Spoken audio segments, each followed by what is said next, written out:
কিছু মানুষ অনেকটা চপ্পলের মতো না, তোমার সাথেও থাকবে, আবার তোমার পিঠ পিছনে গাদাও ছেড়াবে।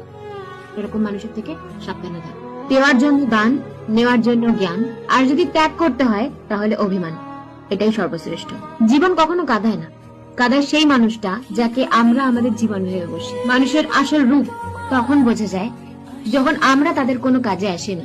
মনের থেকে যখন কোনো মানুষের উপর থেকে ভক্তি উঠে যায়, তখন সেই মানুষটা সামনে দাঁড়িয়ে থাকলেও চোখে পড়ে না। বর্ষা শক্তপুর করা উচিত, কিন্তু সাবধানে, কারণ মনে রাখতে হবে অনেক সময় নিজের দাঁত দিয়েই নিজের জিভ কেটে যায়।